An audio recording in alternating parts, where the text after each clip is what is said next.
Olá pessoal, todos bem?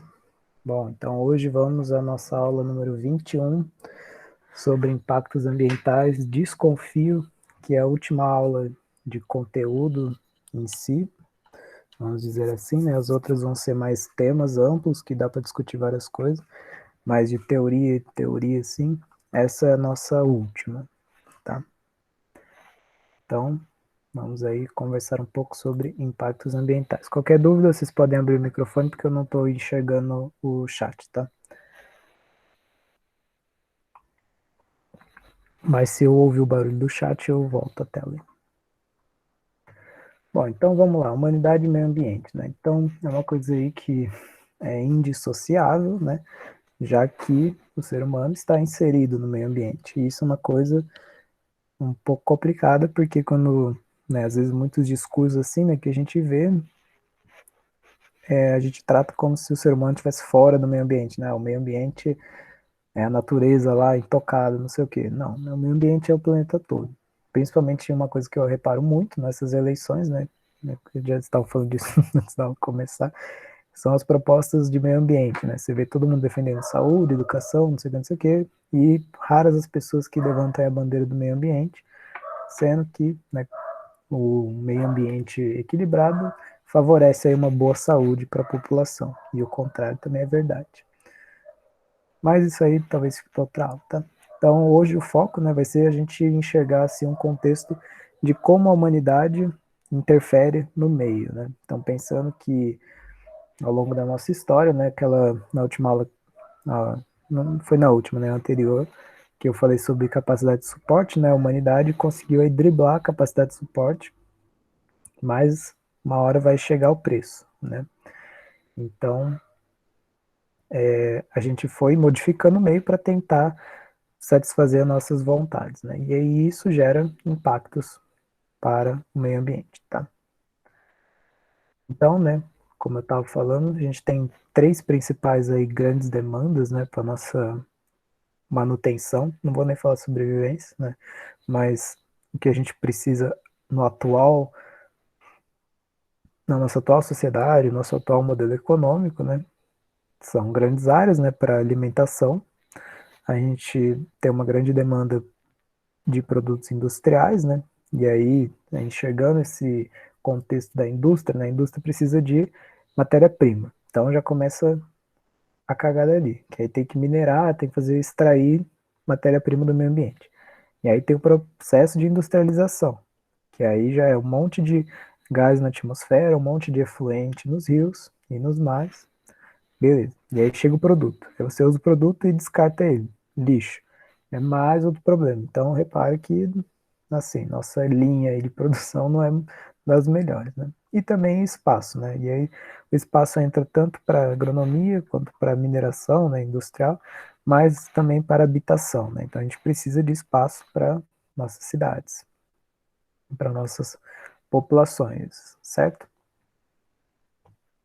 Então aqui, só para introduzir um pouco, isso aqui é uma coisa que a gente aprende na faculdade, né? Mas eu acho importante a gente ter isso um pouco em mente, né? É que é interessante a gente entender, né, aquele caminhozinho, vamos dizer assim, do impacto, né, do impacto ambiental. Então a gente tem uma determinada atividade, né, econômica, ou industrial, qualquer coisa. Então, igual eu descrevi agora há pouco, né? Então, você tem lá a mineração. Bom, a mineração é uma atividade, certo? Essa atividade, ela vai gerar diversas perturbações. O que são essas perturbações? São coisas que vão acontecendo no meio, certo? Então, elas podem ser constantes ou podem ser de uma vez. Então, que nem, por exemplo, a mineração. Ah, joga mercúrio, né, no rio para fazer o garimpo lá, por exemplo. Então, a perturbação é o aumento do nível de mercúrio nesse rio, certo? O impacto é quando essa perturbação, né, então, bom, aumentou o nível aí de mercúrio no rio. Então, isso faz acontecer, sei lá, morte dos peixes. Então, esse é o impacto, entendeu?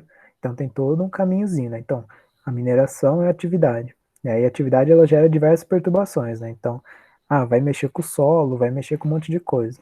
E aí, cada uma dessas coisas que vai estar mexendo pode ter um potencial impacto, certo? E aí, às vezes, uma mesma perturbação tem diversos impactos, né? Então, mesmo esse lance do mercúrio pode afetar os peixes, pode afetar os, as plantas que estão ali perto, pode afetar os micro-organismos que vivem naquele determinado corpo hídrico, né? Então, é uma coisa extremamente complicada, certo? Bom, então eu vou descrever aqui os principais impactos que a gente tem, né? Independente da atividade ou da perturbação, né? Independente não, né? É extremamente dependente, muito pelo contrário. Né? É porque eu estava pensando na aula em tentar fazer, tipo, em agronomia, né? Fazer por atividades, mas acho que ia ficar muito repetitivo, então achei melhor fazer por categorias, né? Então, praticamente a gente tem três principais impactos, tá? Então, o primeiro deles é o desmatamento e retirada de cobertura vegetal, certo? Quis colocar essa imagem aqui porque a gente, né, meio comum a galera colocar, sei lá, foto das florestas degradadas, não sei o quê. Mas acho que todo mundo já viu uma área de desmatamento, né? E aí eu quis dar nome aos bois, que essas aqui são as empresas e pessoas físicas que foram mais autuados pelo IBAMA por conta de desmatamento. Então, podem gravar bem esses nomes aí, que são todas pessoas que estão contribuindo para que a humanidade vá para a fossa, certo? Inclusive, isso aqui eu achei até uma certa patifaria desse gráfico, porque eles colocaram como asterisco aqui, mas deveria estar aqui junto, que o maior empresa, né, de multas aí é o INCRA, que é um órgão do governo, e junta aí a 427 milhões, né, quase 428 milhões de reais, que é praticamente 100 milhões a mais do que a maior empresa, né? Mas enfim.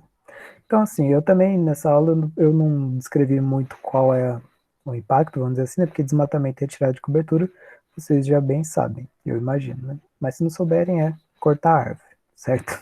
Cortar e retirar esse material. E aí, isso gera, né? Vamos dizer assim que essa é a perturbação, né? E isso gera diversos impactos, né? Mas, na verdade, isso por si só já é um impacto, né? Porque você está tirando um organismo dali, né? Uma árvore é um ser vivo, é um organismo. Então, se você tirar ela dali, já é um impacto. Já está mudando a biodiversidade daquele local, já está mudando a abundância, né? Inclusive, isso são parâmetros, né, que a gente usa para medir, vamos dizer assim, medir os ecossistemas, né? Que é praticamente quem está ali e quantos são, vamos dizer assim, né? E aí isso vale para árvore, para passarinho, para peixe, para qualquer coisa, né? Então, quem está ali, né? É a diversidade. Então, tenho 30 espécies, né? Isso é chamado de riqueza. E a abundância, eu tenho 30 espécies. Aí, tipo, na espécie um eu tenho 100 indivíduos. Na espécie 2 eu tenho 5. Então, depende, né? Então, o impacto, se eu tirei um, opa, a abundância antes era 100, agora é 99. Já é um impacto, entendeu? Mas, às vezes, né, algum impacto vira uma perturbação para outro impacto, né? E é uma cadeia sem fim. E é isso uma coisa que, assim, não adianta também a gente ficar, tipo, categorizando, porque, no fundo, uma tá ligada à outra, né? Bom, então a primeira é a erosão, né? Então a gente tem aqui a ação da água ou do vento em que há o transporte de sedimento. Então é quando você tem os sedimentos, né? Sedimentos é o solo, né, principalmente, estão em um determinado local, e aí por ação da água, né, da chuva ou do vento, esse sedimento é transportado para outro local, certo? Então tem uma perda de solo.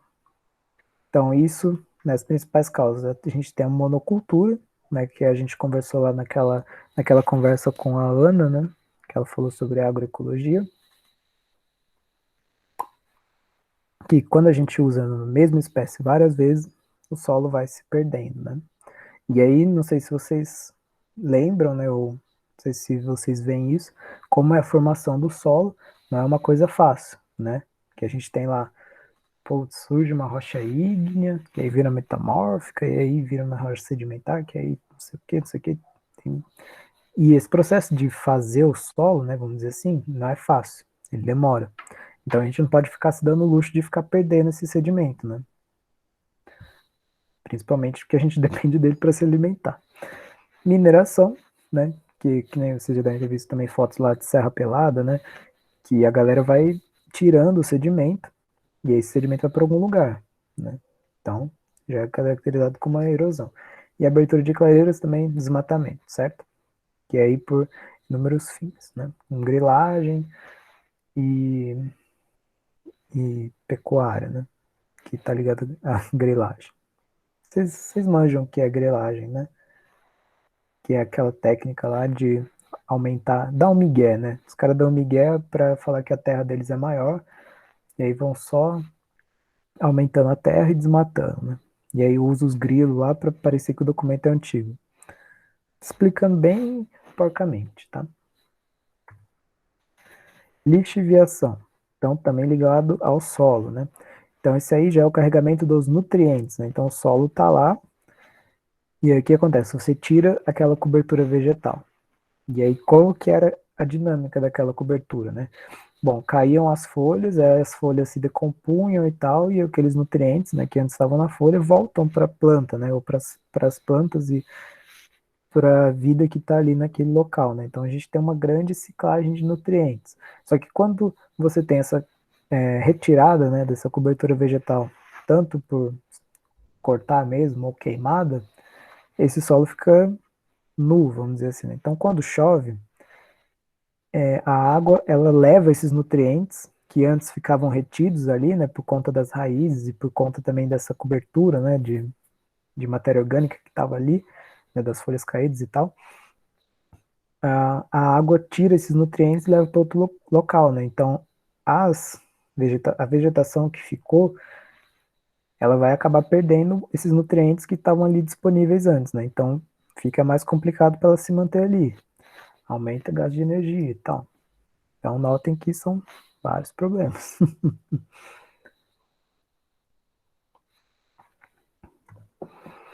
Assoreamento, também ligado à erosão, certo?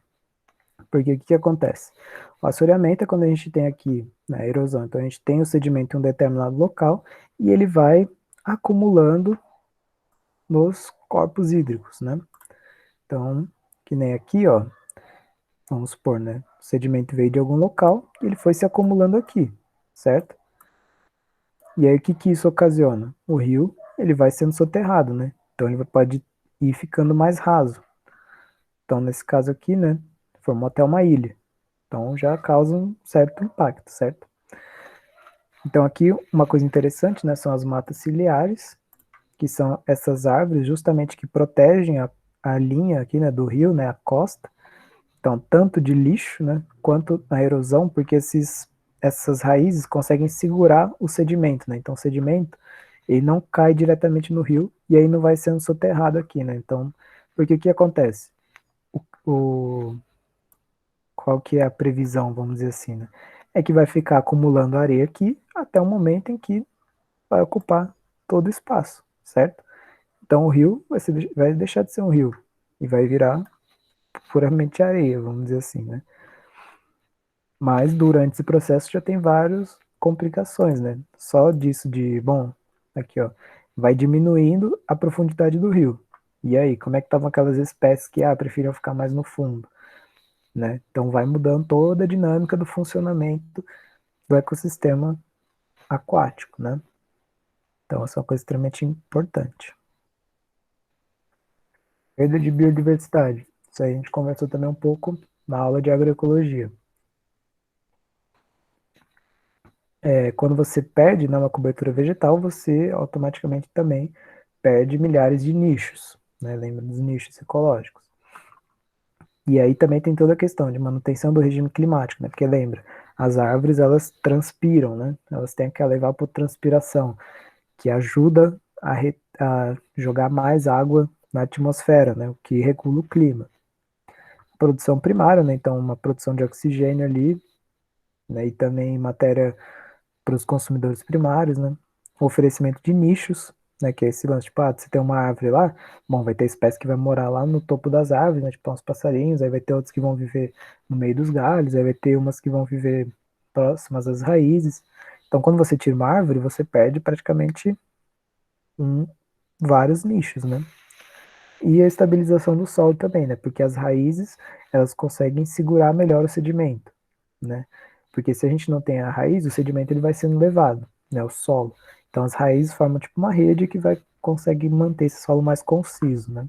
Então que nem aqui, ó, tem três imagenzinhas, né? Então aqui a gente tem um ambiente com uma certa floresta, né? E aí a gente encontra essas determinadas espécies, cada uma adaptada ao seu nicho, certo? Só que aí, bom, perdi aqui uma parte do ecossistema. Automaticamente eu perco uma parte da biodiversidade, certo? Então, que nem, por exemplo, se eu quero meio que uma lagosta. Ah, mudou de algum modo aqui, o rio já impediu que essa lagosta sobrevivesse aqui, certo? E aí eu tiro toda a cobertura vegetal, vai ficar pouquíssimas espécies, certo? Então, daqui a pouquinho eu vou falar mais sobre quais os problemas, né, em se perder espécies, né? Porque acho que às vezes até uma dúvida meio comum, né, vamos dizer assim, e até um pouco cruel, né, de pensar assim, ah, mas o que importa se tem 100 espécies num lugar ou se tem 10? Tipo, qual que é a diferença para mim, certo? Mas daqui a pouco a gente vai falar sobre isso. Mas então, entendam, né, que, bom, que nem, ó, sobrou só essa árvore aqui, né? Então, só as espécies que conseguem viver nessa única árvore vão continuar, né? Ou, por exemplo, que nem acho que esse aqui é um coelho, uma lebre, sei lá. Para ela é de boa viver no campo, né? Então, que nem aqui, ó, tinha alguns campos, então a lebre vivia aqui de boa. Só que aí tinha as florestas, né? Que aí, ah, sei lá, tem esse furão aqui, tem cobra, não sei o que, um monte de coisa, certo? Que aí cada um tá vivendo num determinado espaço aqui. Quando isso vai se perdendo as espécies também, certo? Bom, então, esse aí foi um dos três principais impactos que a gente vai tratar hoje,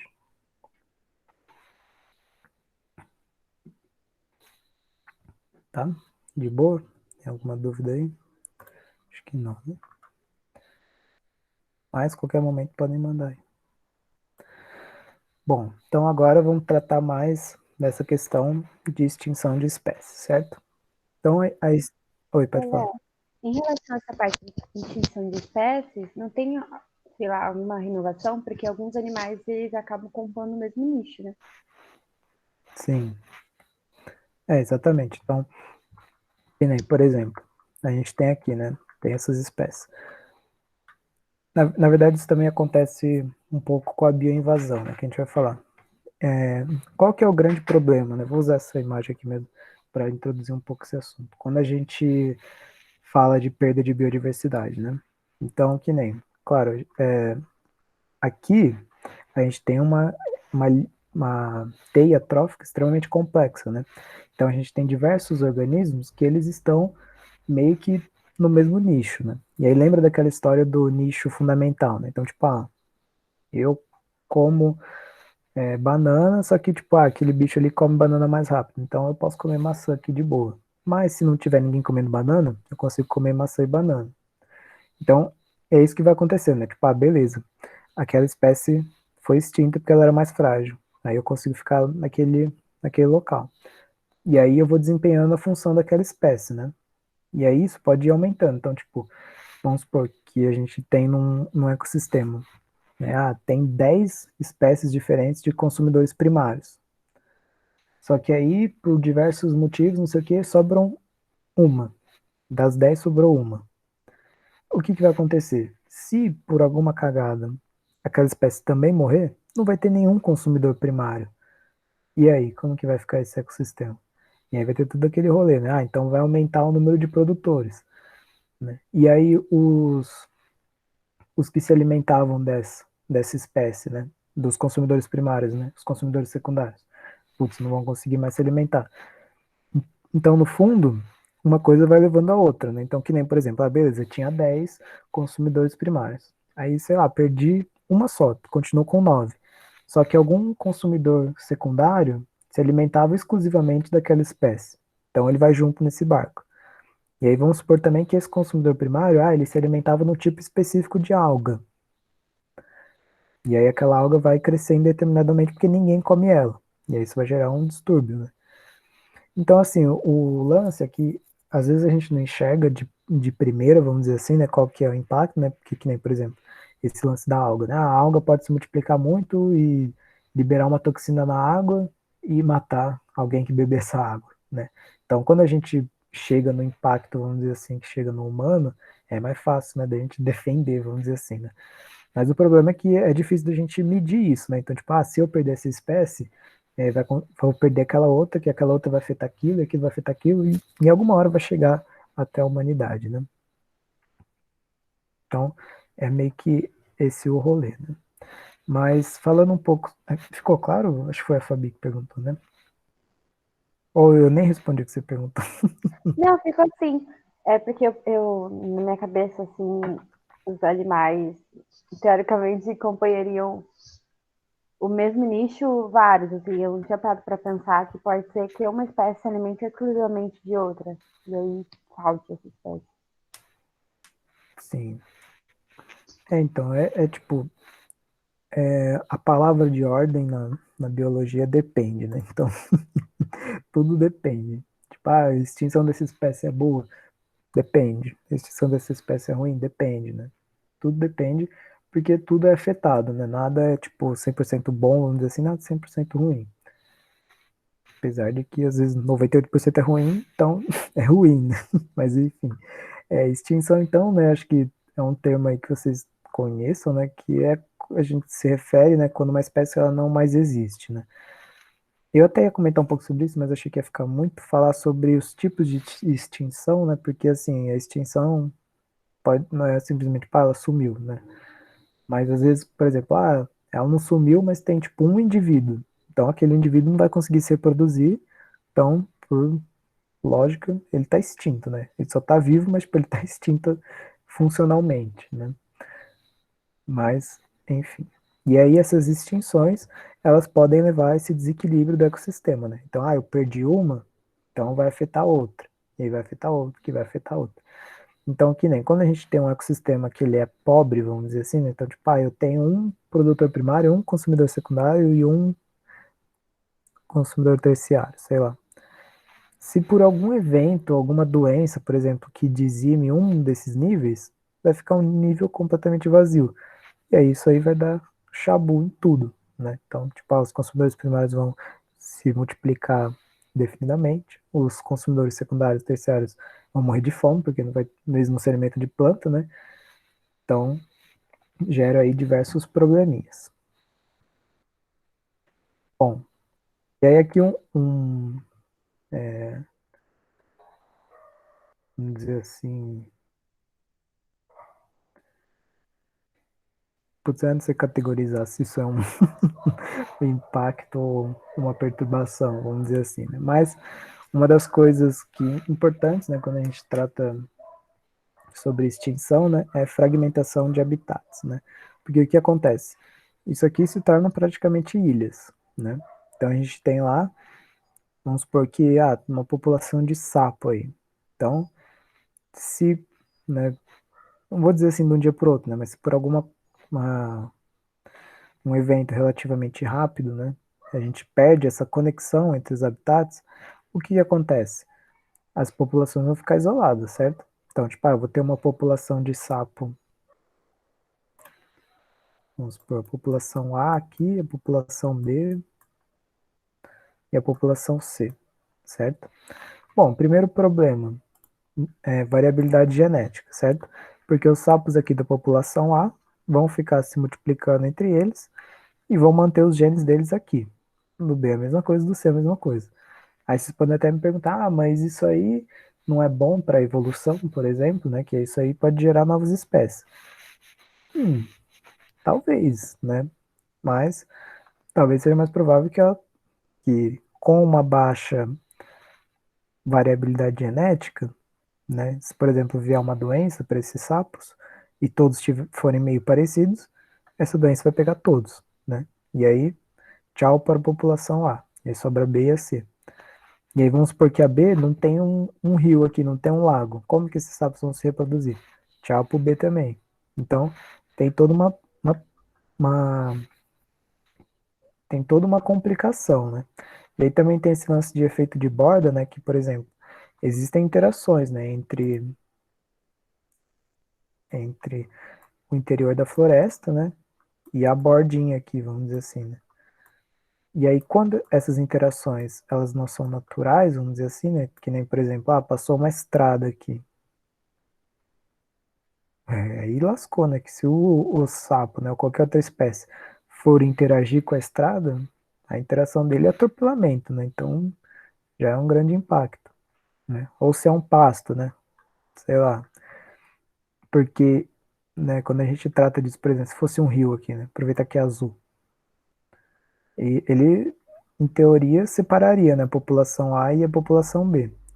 Mas aí isso geraria muitas interações aqui com o rio, né? Então seria uma coisa natural, né, que essa vegetação, né, e essas populações já estão adaptadas há milhões de anos, certo? Mas para um pasto, essas populações não estão adaptadas, nessa comunidade não está adaptada, certo? E aí, né, para tentar resolver um pouco isso, é criado corredores ecológicos, né, que aí junta, né, o A com o B, o B com o C, e eles tentam conectar todos esses habitats, né, para que eles possam interagir entre si e ter essa troca genética, né, para aumentar a variabilidade genética.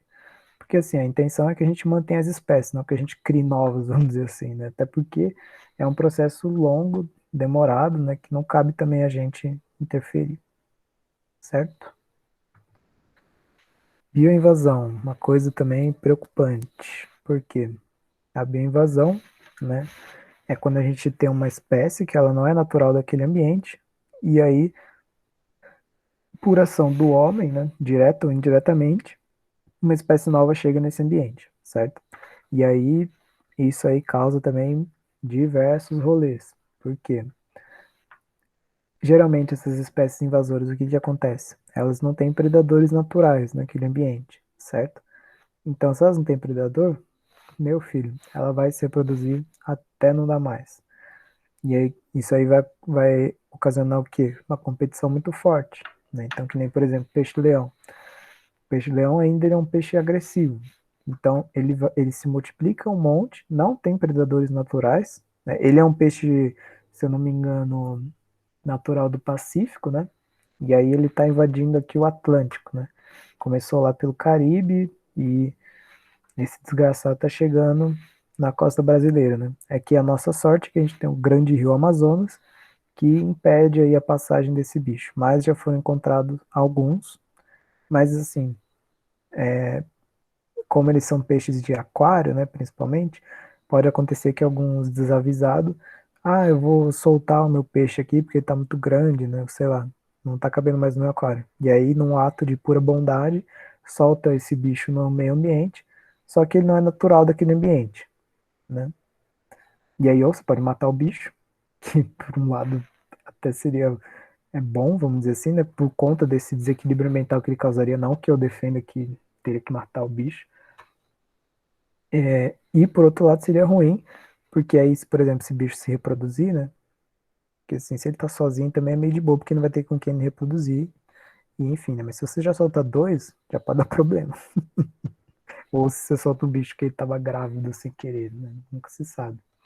Mas então, qual que é o problema? Ele vai se reproduzir muito e vai competir com as espécies que estão ali. Então, o peixe-leão não tem predador, então ele vai lá, ele vai se alimentar, e aí outros peixes que se alimentam, por exemplo, do mesmo peixe que ele vai estar comendo, vai ter uma grande resistência, né? Porque ele cresce mais, ele é venenoso, né? Não sei o quê.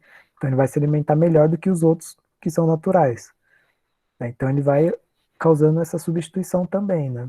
Então, que nem o javali também, que foi introduzido aqui no Brasil, que, se eu não me engano, ele até cruzou com algumas espécies que eram naturais daqui, né? E aí gerou um híbrido que é pior ainda, mas que são todas espécies que vão causar algum tipo de problema, né? Então, que nem o coral-sol também.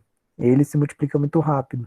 Então, ele vai ocupando, né, todos os espaços disponíveis. E aí, os outros corais não conseguem crescer, porque ele já cresceu antes, vamos dizer assim, né? Então, ele já ocupou o local que outro coral poderia ocupar. Ou ainda ele cresce em cima de outros, não foda-se.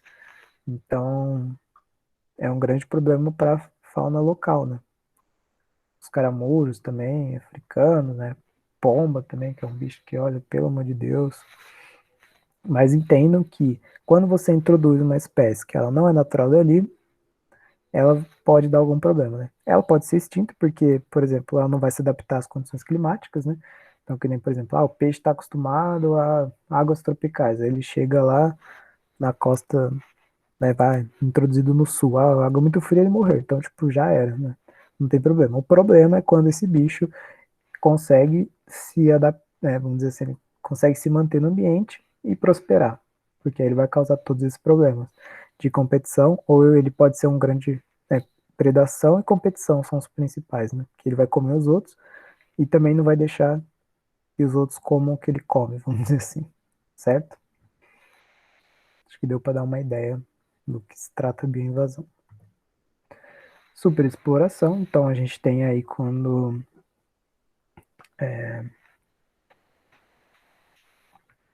alguma espécie ela é explorada além do limite dela, né?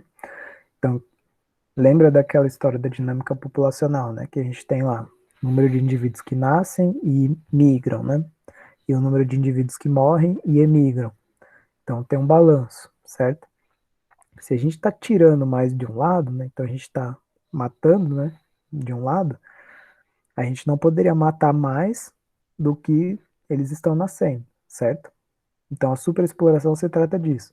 A gente está explorando um recurso que ele não está tendo tempo para se recompor, não está tendo capacidade. Né? Então, que nem, por exemplo, por ano nascem, vamos supor, 1.000 peixes num determinado rio, mas eu estou tirando 2.000.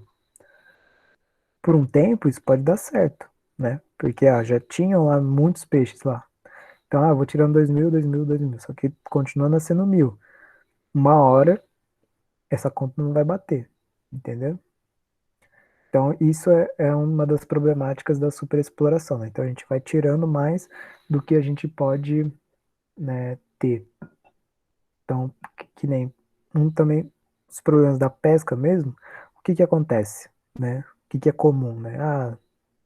Peixe pequeno você solta que ele pode se reproduzir, né? E o peixe grande a gente pega. Só que qual que é o problema? O peixe grande, ele produz muito mais filhotes. Então, às vezes, compensa mais você soltar o peixe grande para que ele possa ter mais filhotes, né? Porque como ele é maior, ele consegue produzir mais ovos, né?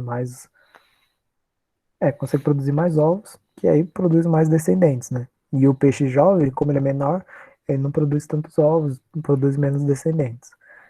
Então, assim, é uma lógica meio que, vamos dizer assim, né? Beleza, né? O peixe não se reproduziu ainda, vamos dar uma chance para ele.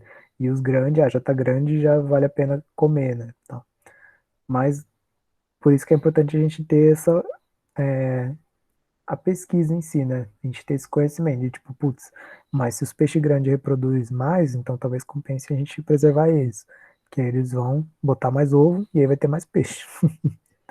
Então, notem que tudo tem que ser estudado, né? Tudo tem que ser pensado.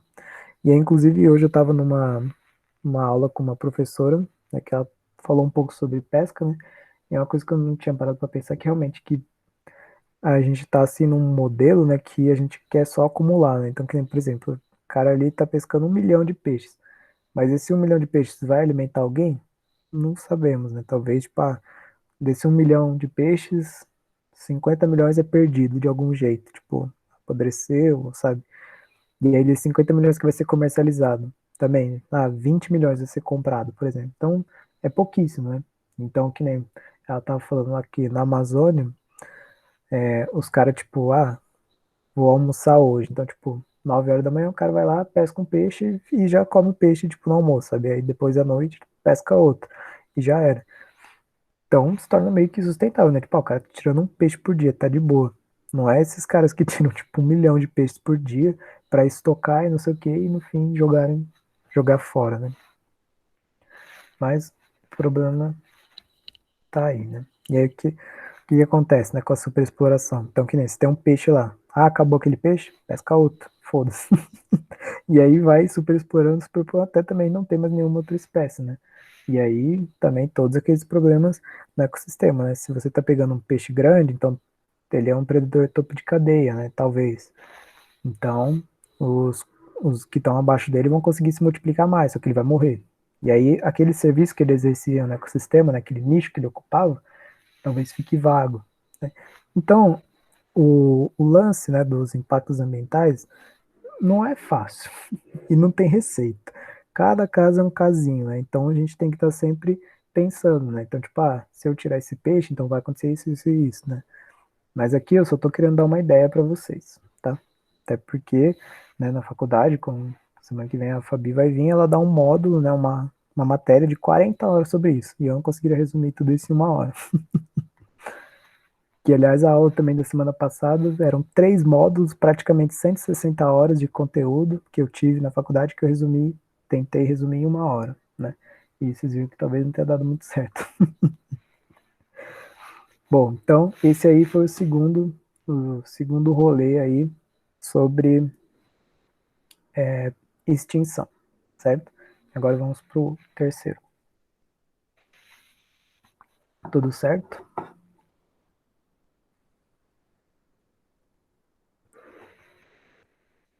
Bom, vou continuar. Qualquer coisa me interrompa. Bom, e aqui agora, para a gente fechar esses 3 aí, né, principais, a gente tem a poluição, que é quando a gente tem aí a presença de um determinado contaminante que causa problemas para a biota, né, para a vida.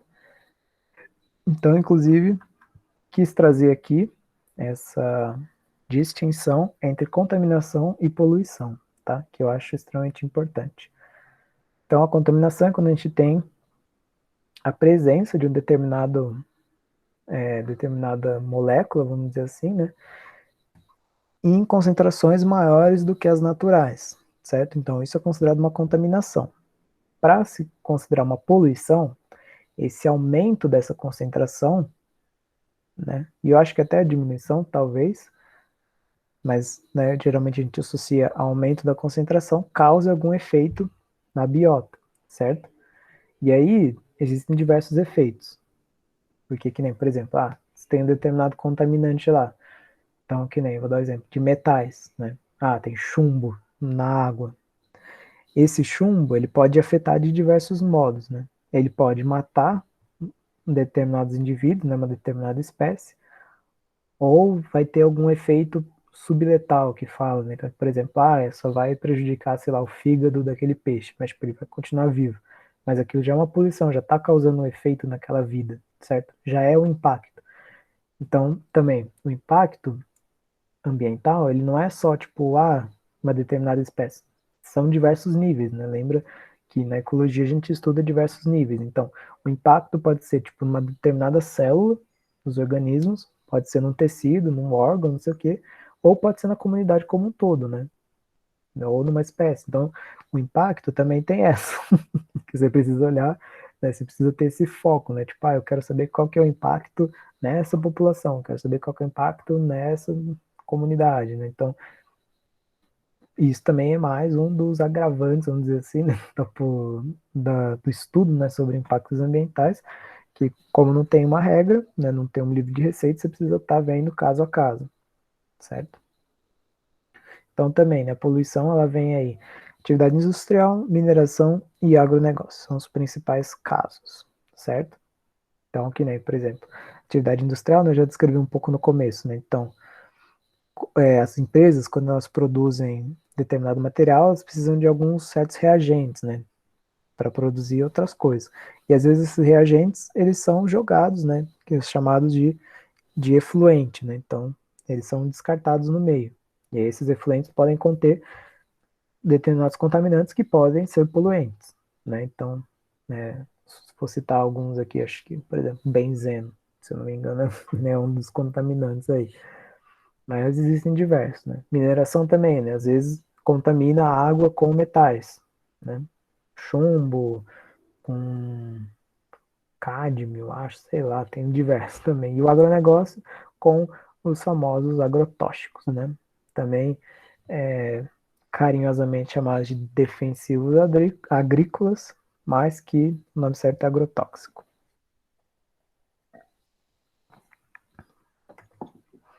Bom, então, poluição no ar, primeiro, né?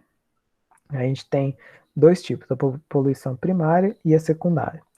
A primária é substâncias que elas são emitidas diretamente dessa fonte poluidora, né? Então, que nem, por exemplo, monóxido de carbono, óxido de enxofre, óxido de nitrogênio, CO2 também, que acho que faltou aqui, partículas,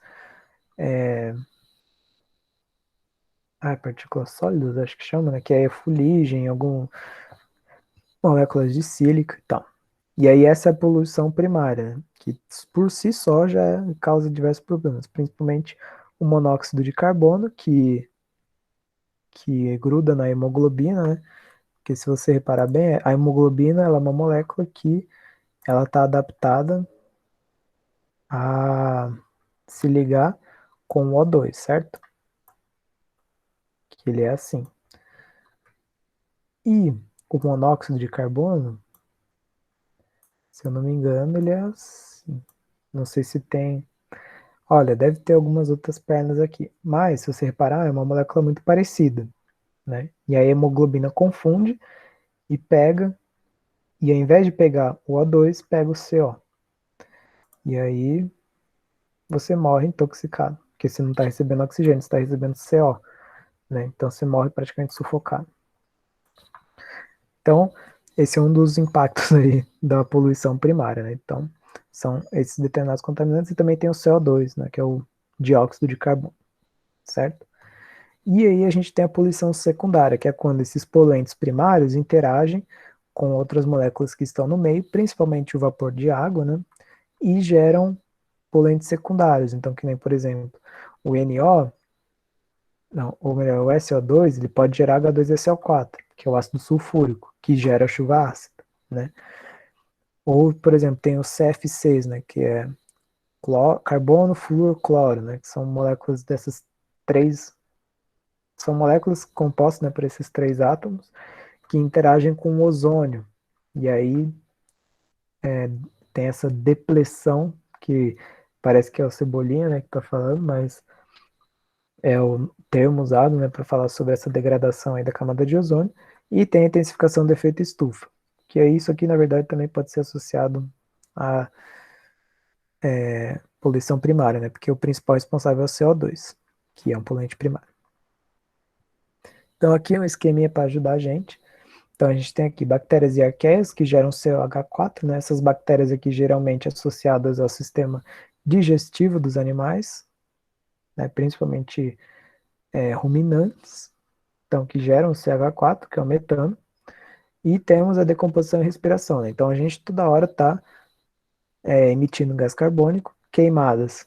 Quando você queima um determinado material, ele libera CO2 e também queima de combustíveis fósseis, então tudo isso gera CO2, né? E aí, esses dois aliados aqui fazem a intensificação do efeito estufa, certo? Que também na aula de mudanças climáticas eu vou falar um pouco melhor sobre isso, mas eu acho que assim, vocês devem ter uma boa consciência do que isso significa, certo? E aí, não, depois eu vou falar disso nessa aula de mudanças climáticas, para não ficar grande. E aqui, queimadas, então, produz CO2, né, e CO. Aí aqui, combustíveis fósseis, pode gerar o SO2, o NO2 e o CO também. E o CO2. Então essa caceta aqui gera tudo, né? E aí esses dois principalmente formam a chuva ácida, né? Porque o SO2 pode formar o ácido sulfúrico e o NO2 o ácido nítrico. O NO2 ácido nítrico. E os CFCs têm essa interação aqui com a camada de ozônio, certo? Bom, outro rolê aí é a inversão térmica, né? Que é um fenômeno que faz com que a poluição fique retida em determinado altitude, né? Porque quando as empresas liberam seus gases, né, e tal, elas formam essa camada mais quente aqui em cima. Só que isso mais em épocas frias, né? O que acontece? Esse ar quente, ele retém, né, ele forma tipo uma barreira aqui que deixa e aí todos os poluentes que estão sendo emitidos, eles ficam nessa camada fria. Então ele não se dissipa pela atmosfera, como tem aqui, né? Então ela fica presa aqui. Então, que nem, por exemplo, quando você está lá na cidade de Santiago, del Chile, você sobe lá nos Andes, aí você vai olhar para a cidade e você não enxerga, porque tá uma camada assim de poluição em cima dela. Porque como o ar lá é frio e tem esse lance da inversão térmica, esse forma tipo uma redoma, vamos dizer assim, em volta da cidade. E aí isso aqui fica retendo todos os poluentes, facilita para dispersão de micro-organismos patogênicos, né? Facilita para você se infectar com essas porra de poluentes, né? Determinados gases prejudicam, né, a nossa respiração, certo? E a depleção da camada de ozônio, né? Então, primeiro, camada de ozônio, grande responsável aí por absorver, né, e refletir os raios ultravioleta, né, que são raios aí que podem ter um grande prejuízo para toda a vida, né, por serem grandes agentes mutagênicos, se eu não me engano. E o que acontece? Quando a gente tem aí o CFC, né, que aqui no caso é o CFCl3, essas moléculas elas interagem com o ozônio, principalmente o cloro, né, porque o que acontece? O raio ultravioleta ele quebra essa molécula, né, e aí ela libera o cloro. Aí o átomo livre do cloro interage com o ozônio, e aí o cloro rouba um oxigênio do ozônio, que é O3, né? E aí fica O2. E aí depois de um tempo esse O2 também é liberado, que aí junto com outro O, que aí forma O2 também. E aí esse átomo de cloro fica livre de novo. E aí o desgraçado volta e, e desfaz outro ozônio. Então, notem como isso é perigoso, né? Porque é um ciclo praticamente fechado. Então, tipo, o cara vai lá, rouba uma molécula de de oxigênio, né, transforma o O3 em O2, fica ClO, só que esse O é perdido, interagindo com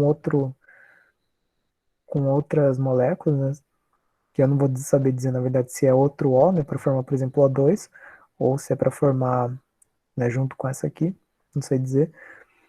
Mas o que importa é que o átomo de cloro ele fica aqui livre para ficar fazendo esse processo milhares e milhares de vezes. Então ele fica transformando O3 em O2. E aí isso aí vai abrindo um rombo aí na nossa camada, certo? E aí a gente vai perdendo essa proteção.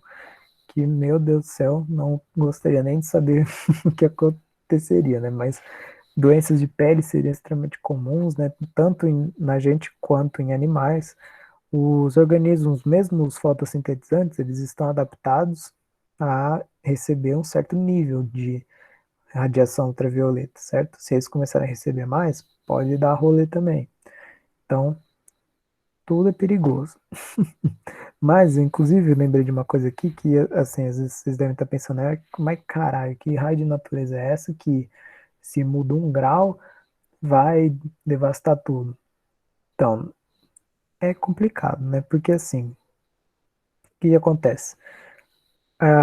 Todo mundo, né, todas as espécies, elas têm certos níveis de tolerância, vamos dizer assim, né? Então, beleza, aumentou 1 grau, vai manter aí grande parte das espécies, né? Mas, claro que também tem essas espécies que são mais frágeis, né? E eu não vou dizer que elas são menos importantes no ecossistema, né? Mas que vai gerar algum tipo de impacto que também a gente não sabe, né? Às vezes, tipo, beleza, vai morrer uma só, tipo, vai perder só uma parte ali, mas tá de boa. Às vezes não tá tão de boa, né? A gente nunca sabe.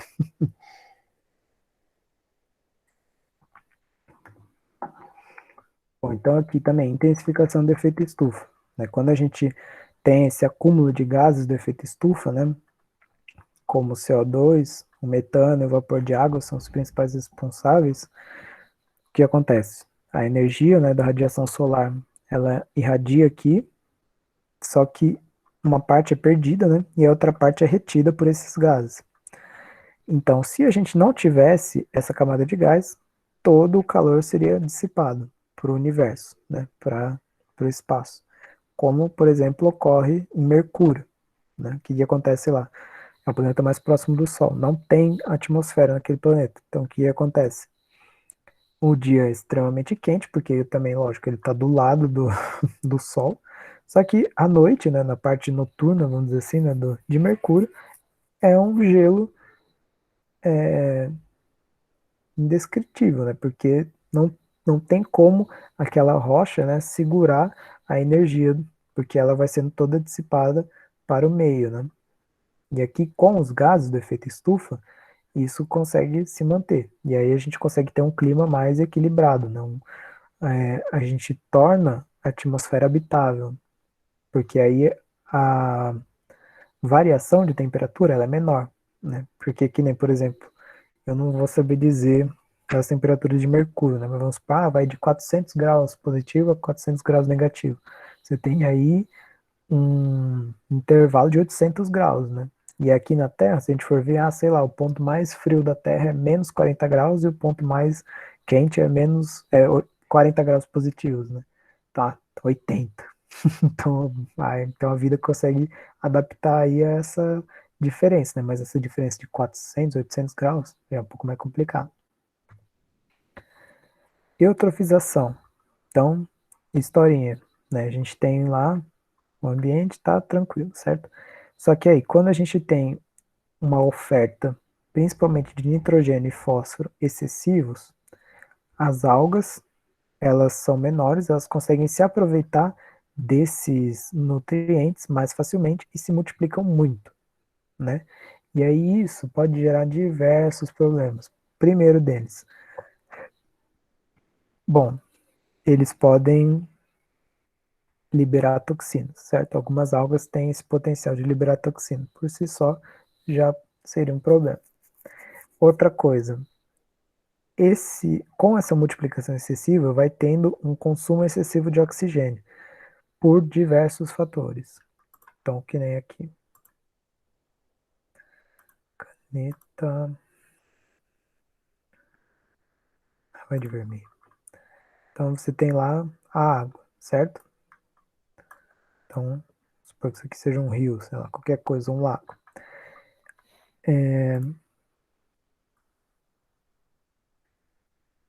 Não, vai ficar ruim, né? Então, vamos supor, as algas vão se multiplicando, certo? Então, elas vão formar uma camada aqui em cima.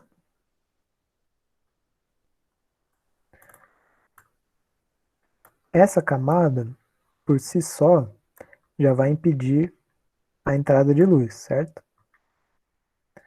Então, as plantas que estão morando aqui embaixo já vão rodar, porque não vai ter luz chegando nela, certo?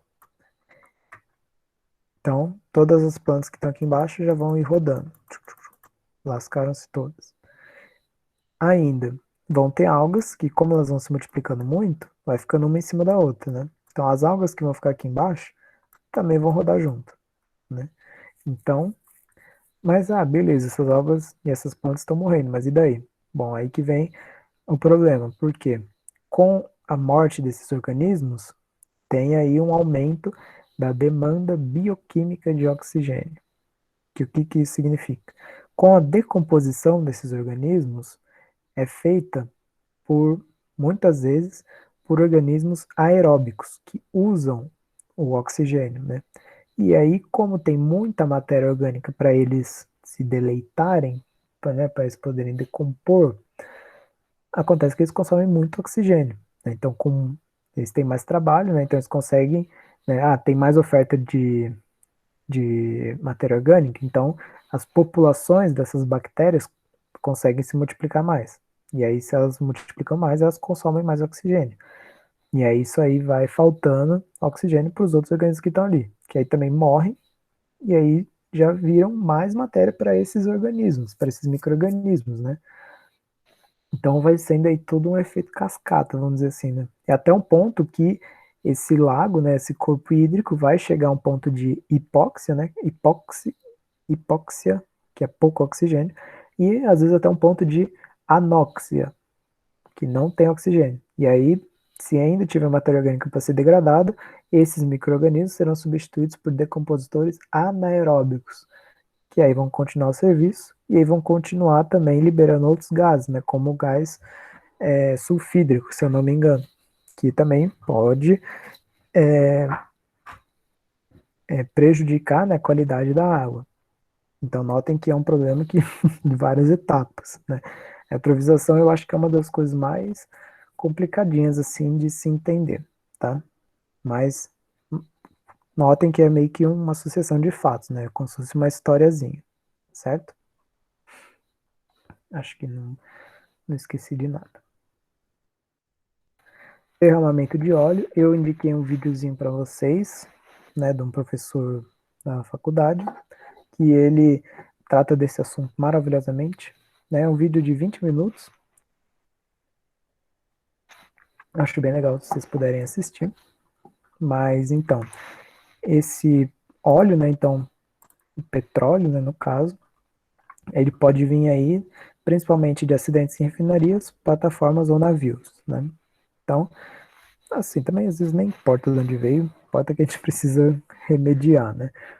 Então, causa diversos problemas, né? Então, por exemplo, quando essa mancha de óleo está flutuando em cima de um determinado local, causa um sombreamento embaixo dela, né? E aí, se tem algum organismo fotossintetizante ali embaixo, já se lascou.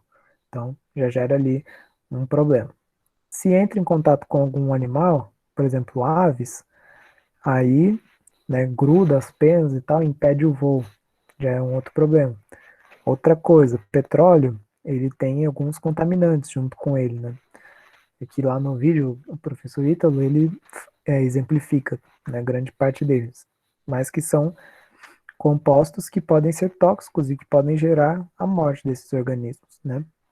Então, assim, às vezes o bicho não precisa nem entrar em contato com o óleo diretamente, né? Mas só do, tipo, alguns desses contaminantes vão se dissolver na água, se espalhando. Então, o bicho passou perto do, da mancha de óleo, ele já pode ter se lascado, né? Então, que nem, por exemplo, quando o nosso querido secretário da Pesca falou lá que o peixe é um bicho inteligente, ele desvia da manta de óleo. Ele pode desviar, mas se o contaminante estiver na água, meu filho, já era, né? Então, assim, é um problema também de múltiplas faces, né? Tem diversos níveis de impactos, né? Que aí lá no vídeo, assim, cada um desses, que tudo que eu tô falando aqui é óbvio que, nossa, tem milhares de pequenos detalhes, né, que vocês podem ir vendo separadamente com profundidade, né, que eu só tô mencionando. Lixo é um problema aí que eu acho que é o mais evidente para todos, né? Mas que também é um problema de muitas faces, né? Porque a gente tem diversos tipos de lixo, né? Então, por exemplo, o lixo nuclear, o que que a gente vai fazer com essa porra? Que ninguém sabe o que fazer. Aí tem que enterrar, tem que colocar em barril de chumbo, porque se vazar esse negócio, todo mundo morre. Aí tem lixo hospitalar, que aí se algum animal ou mesmo algum ser humano, né, entrar em contato, pode se infectar e não sei o quê. Tem o lixo doméstico, que aí, por exemplo, o plástico, que é o grande vilão aí do nosso mundo hoje em dia, que é uma desgraça, que não se decompõe. O plástico ele só vai ficando menor, cada vez menor, e aí isso, aliás, eu também vou falar um pouco no próximo slide, né? Mas aí o plástico ele pode juntar contaminantes, né? Então, se algum bicho come esse plástico que também está junto com um monte de contaminante, o efeito é pior, né? Porque só de já comer o lixo, né? Comer o plástico, o animal já está se lascando, né? Mas aí esse lixo ainda pode vir contaminado com alguma determinada molécula, né? Que é pior ainda. Então também é um problema aí que milhares de faces, que também daria uma aula só sobre isso. E aqui o que eu tava falando sobre o plástico, né, que na verdade quando ele se torna microplástico é que aí o pau tora, né? Na verdade, plástico em qualquer tamanho é horrível. Mas, falando rapidamente aqui de bioacumulação e biomagnificação, né? A bioacumulação é quando o contaminante ele está no meio, né? E aí você consegue trazer esse contaminante para dentro do seu corpo, certo? Então, que nem nesse caso aqui, a gente tem os PCBs, né? Que eu não lembro, acho que é policlorados, isso aqui é uma coisa assim, né? Um tipo de contaminante. Uma molécula, não sei dizer se ela é artificial, nem acho que é orgânica, né? Mas não sei se ela é artificial. Ela tá lá no meio, e aí os organismos eles podem bioacumular, né? Então tá lá na água, eles conseguem trazer para dentro do corpo deles. Não voluntariamente, lógico, porque eles pode causar algum tipo de problema para eles, certo? E aí a biomagnificação é quando esses contaminantes vão sendo passados ao longo da cadeia trófica, né? Então, que nem, por exemplo, aqui, ó, cada fitoplâncton cabe uma molécula, vamos dizer assim, uma bolinha, certo? Então, talvez para ele não seja meio que de boa. Só que aí, o zooplâncton, o que acontece? Ele não come uma só, né? Então, ele consegue comer uma, duas, tal, né? Fitoplâncton, vamos dizer assim. Então, se o fitoplâncton tinha uma, Ele vai comer, vai ter duas dentro dele, três até. E aí vem o peixe, né? E aí o peixe também não vai comer um só, então ele vai comer vários. E aí vários podem estar contaminados. Então, vai aumentando a concentração desse contaminante, certo? Que aqui tinha pouquíssimo também. Só que aí, quando você come muitos, pouquíssimos, vai ficando maior, né? Aqui ainda tem pouco. O salmão vai lá, come vários desses peixes, acumula mais ainda, né? Ou melhor, magnifica mais ainda. Aí vem lá a baleia, come também esse salmão. E aí não come um só. Então, toda essa concentração também aumenta aqui, né? Então, que nem, se eu não me engano, eu não devia ter anotado esse dado aí, mas a concentração pode aumentar em, tipo, milhões de vezes, né? Desde a base, né? Desde a concentração ambiental até a concentração de um organismo topo de cadeia, né? Justamente porque, aqui tem, tipo, vamos supor assim, né? O fitoplâncton comeu uma molécula, né? Aí o zooplâncton comeu duas. Aí aqui, se ele come aqui quatro bichos, que cada um tem duas, então opa, já tem oito. Aí esse aqui, se comer duas, já tem 16, né? E aí se a orca comer dois salmão, tem 32. Então você repara que a coisa vai aumentando aí exponencialmente, né?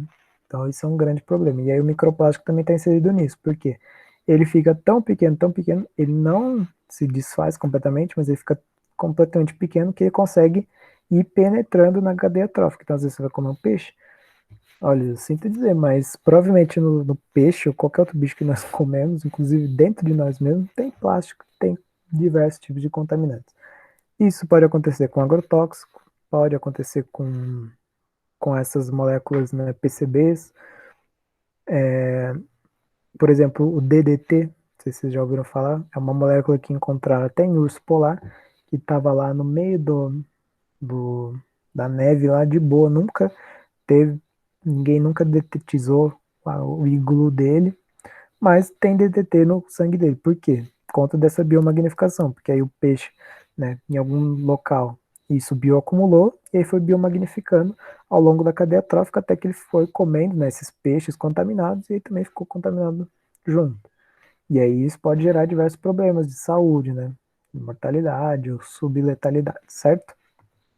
Ô, Léo, uma coisa que eu lembrei é que no carnaval tá sendo muito discutível a questão dos bioglitters. São glitters que se decompõem, eu lembrei bastante disso. Porque eu não tinha noção, assim, de que até o glitter era prejudicial à natureza, que os peixinhos iam lá e uma hora ou outra ia acabar comendo glitter e eu ia estar comendo glitter. Que glitter é um microplástico, né? Nunca passou pela minha cabeça que o glitter é um microplástico. O glitter é glitter. Exatamente. Inclusive eu vi essas notícias esses dias aí, a galera tava brincando, se assim, gente, pelo amor de Deus, essa treta aí é só durante fevereiro e março, a gente não pode adiantar as tretas. Mas porque saiu, acho que aí algum estudo, alguma reportagem falando que até os glitters biodegradáveis, eles são prejudiciais, né? Porque, né, a gente tem essa ideia de que é biodegradável, porque na verdade ele se desfaz mais rapidamente, mas ele ainda está ali, né? Então, muitas vezes que vocês veem, por exemplo, canudo biodegradável, essa biodegradação, na verdade, né, quando a gente fala de degradação, o que acontece? A gente tem uma molécula que é transformada em outra, né?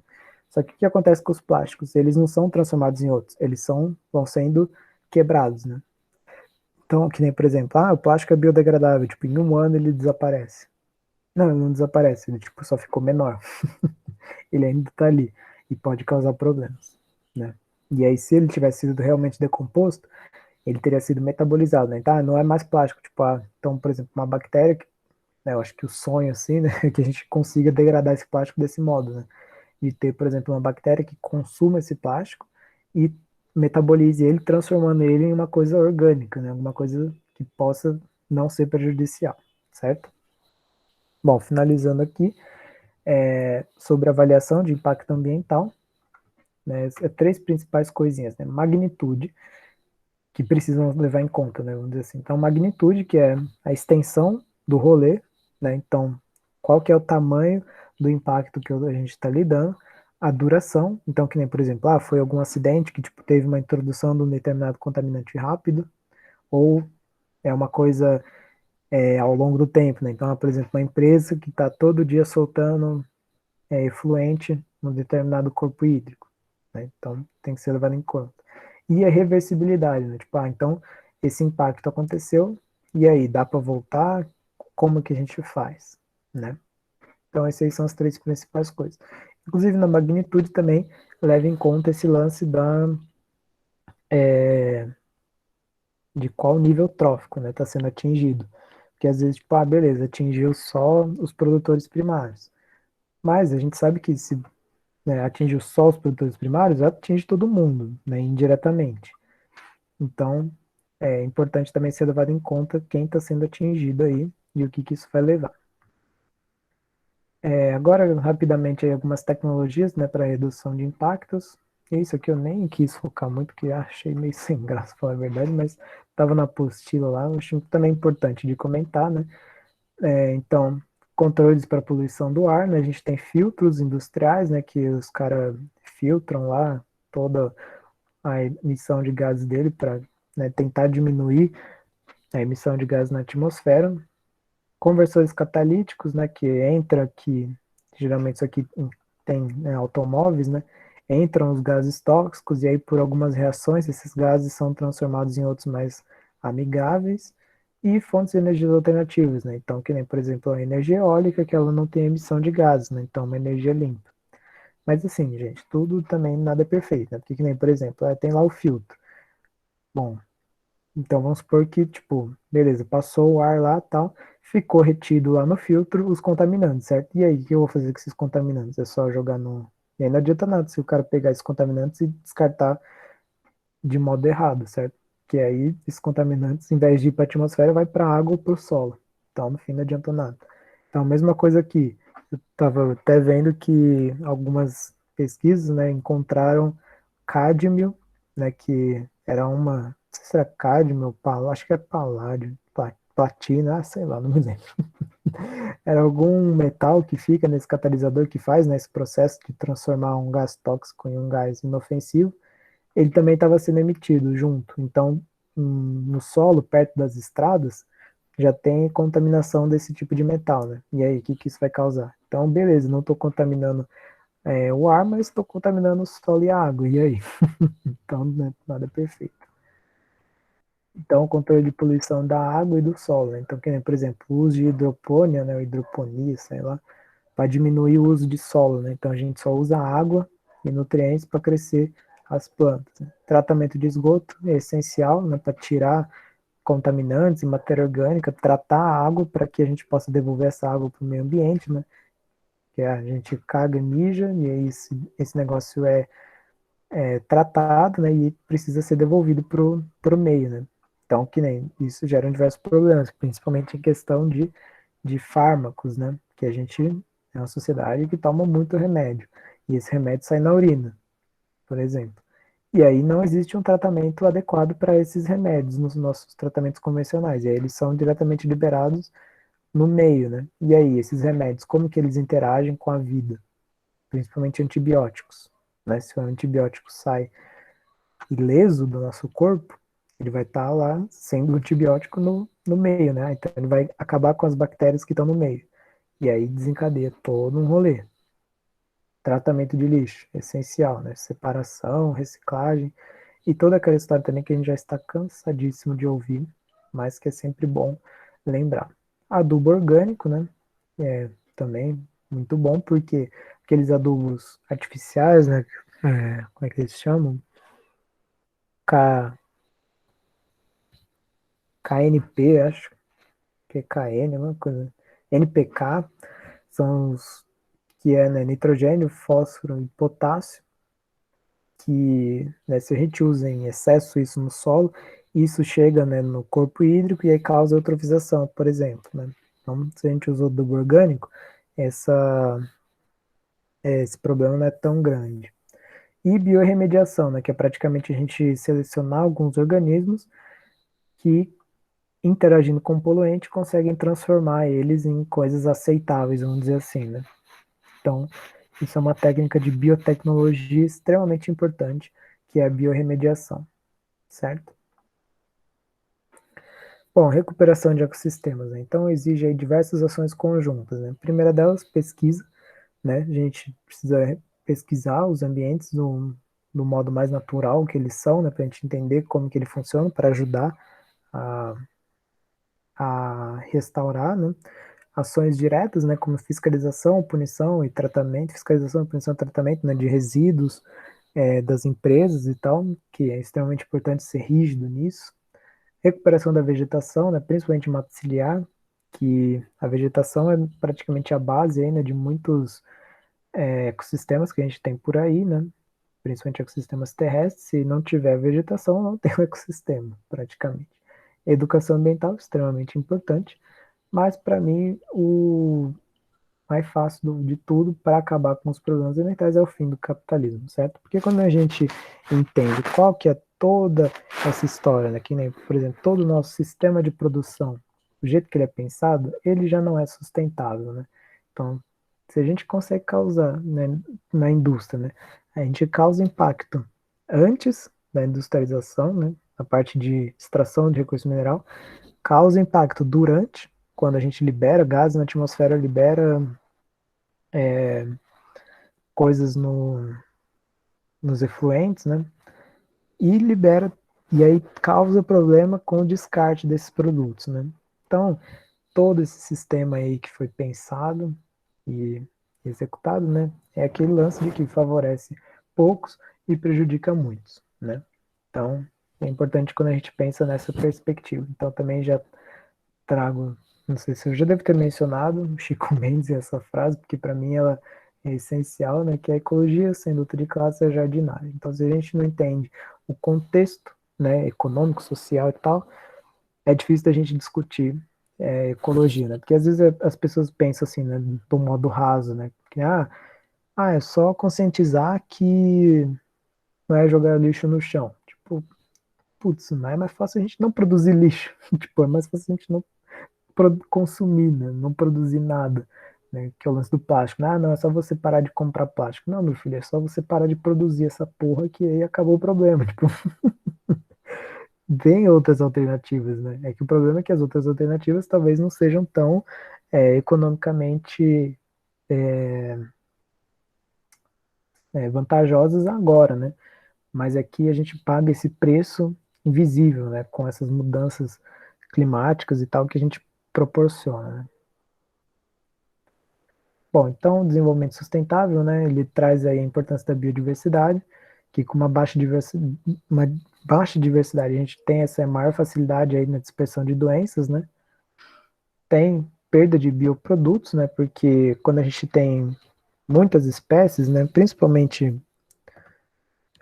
por exemplo, a gente tem lá um recife de coral, né, são muitos organismos, eles são fixos, né, são sésseis lá. O que acontece? Esses organismos eles precisam de determinadas moléculas para se defender. Né? Porque, que nem, por exemplo, se algum bicho vier comer ele, ele precisa ter alguma molécula para se defender e falar assim, oh, dá licença. E muitas dessas moléculas podem ser aproveitadas para bioprodutos. Né? Então, que nem, por exemplo, tem muitos pesquisadores que encontraram assim biomoléculas importantes em esponjas que podem tratar o câncer. Então, né, se a gente tem essa perda de biodiversidade, a gente tem a perda desse estoque de produtos que poderiam fazer bem para a humanidade. Né? É claro que também tudo com parcimônia, né? Tudo tipo, então vamos sair pegando tudo, os esponjas do mar aí e vamos ver o que dá. Tudo com cautela, né? E também perda de serviços ecossistêmicos, né? Que a gente começou a passar. Então, desenvolvimento sustentável aí, é essa ideia, né, de um desenvolvimento que seja sustentável. É que vem justamente da palavra, né? Tipo, ele precisa ter um sustento, né? Tem que ter esse equilíbrio, porque o modelo que a gente tem hoje em dia, ele não é sustentável, porque a gente está tirando mais do que está se recompondo, né? Então, o sustentável, ele busca esse equilíbrio. Tipo, a gente vai aproveitar o que é possível, e o quanto e o quando é possível, né? Então, tem essa sustentabilidade, é isso, a gente tenta aproveitar os recursos naturais de modo que eles consigam se recompor para que a gente possa usar de novo, né? Continuamente. Porque o que acontece? Os recursos não são inesgotáveis, né? Então, se a gente tira tudo de uma vez, ele não vai se recompor. E aí a gente vai ter que partir para outro. Até o momento que a gente vai chegar num momento que não vai ter outro para onde correr, né? Então, se a gente consegue manter tudo do jeito que está, vamos dizer assim, garante uma melhor sobrevivência, não só para a gente, como para todos os organismos, e também para muitas gerações aí na frente. E aí, inclusive, a ONU, né, tem esses objetivos do desenvolvimento sustentável aí. Por fim, aí, só algumas coisinhas, né, achei importante, estava lá na apostila, sobre pegada ecológica, que é praticamente o impacto, né, a marca que a gente deixa no planeta, né, é a nossa pegada ecológica. E o greenwashing, que foi uma coisa que eu lembrei aí, né, a lavagem verde, que algumas empresas, né, usam aí para tentar se vender uma imagem de amigo, né, do meio ambiente e tal, não sei o que, principalmente esses lances de plástico biodegradável que não existe, né. Então, o cara vende lá para você, ah não, esse plástico, esse canudo aqui é biodegradável, fica tranquilo, mas tem todo aquele rolê, tipo, ah, não é tão biodegradável assim, né, ele só tá sumindo. Então, isso aí é lavagem verde, né, tipo, a gente tem essa enganação, vamos dizer assim. E por fim, só para também a gente não ficar pensando assim, ah, nossa, então a humanidade tá perdida mesmo, a gente só destrói as coisas, né?